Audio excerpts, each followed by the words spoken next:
اللہ کے نام سے شروع جو بڑا مہربان نہایت رحم والا ہے۔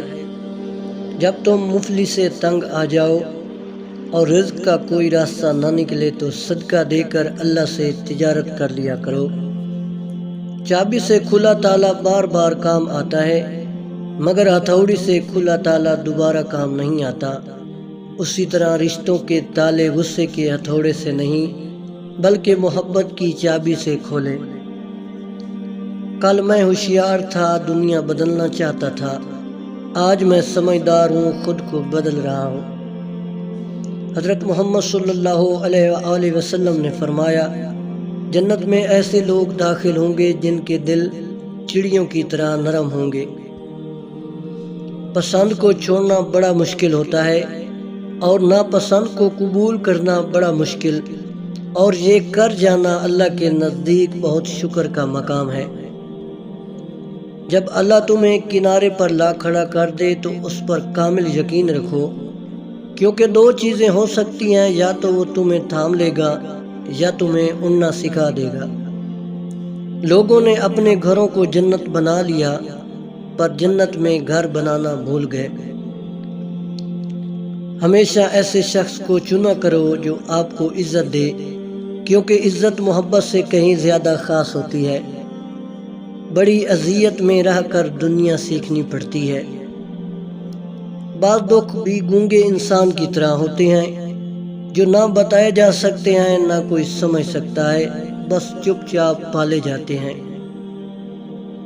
کفن یہی وہ کل سرمایہ ہے جسے دنیا سے رخصت ہوتے وقت آپ اپنے ساتھ لے جائیں گے۔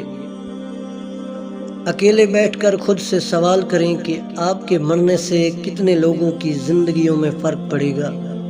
جن لوگوں کو فرق پڑے گا ان کا خیال رکھیں اور کوشش کریں کہ ان کے لیے آپ کے بعد آسانیاں ہوں، اور باقی لوگوں کی فکر چھوڑ دیں۔ زندگی میں کچھ پل ایسے بھی آتے ہیں جنہیں ہم چاہ کر بھی اپنی یادداشت سے نہیں مٹا سکتے۔ مجھے اختلاف ہے ان لوگوں سے جو کہتے ہیں وقت ہر زخم کا مرہم ہے۔ انسان جتنا بھی مضبوط بن جائے، اس کی ذات میں کوئی نہ کوئی غم ایسا ضرور ہوتا ہے جو یاد آنے پر آنسو بن کر آنکھوں میں ٹھہر جاتا ہے۔ کچھ لوگ ہماری زندگیوں میں بس اتنی ہی گنجائش چھوڑتے ہیں کہ انہیں چھوڑ دیا جائے۔ جب انسان میں عاجزی پیدا ہو جاتی ہے تو وہ ایک چونٹی کو بھی بے جا نقصان پہنچانے سے ڈرتا ہے۔ انسان تو بہت دور کی بات ہے، اس کو بھلائی کرنے کی اتنی عادت ہو جاتی ہے کہ وہ اپنے ساتھ برا کرنے والوں کا بھی برا نہیں کرتا، اور ایسے انسان کا اللہ کبھی بھی برا نہیں ہونے دیتا۔ کبھی کبھی خاموشی باہر نہیں رہتی، ہمارے وجود کے اندر چلی آتی ہے، اور میں نے اس خاموشی سے بڑھ کر کسی کو بولنے والا نہیں پایا۔ انسان موت سے ڈرتا ہے لیکن کوئی فائدہ نہیں، کیونکہ بچ نہیں سکتا، اور دوزخ سے نہیں ڈرتا جبکہ وہ اس سے بچ سکتا ہے۔ اچھے کام اور نیکیاں نہیں کر سکتے تو گناہ کا ذریعہ بھی مت بنے۔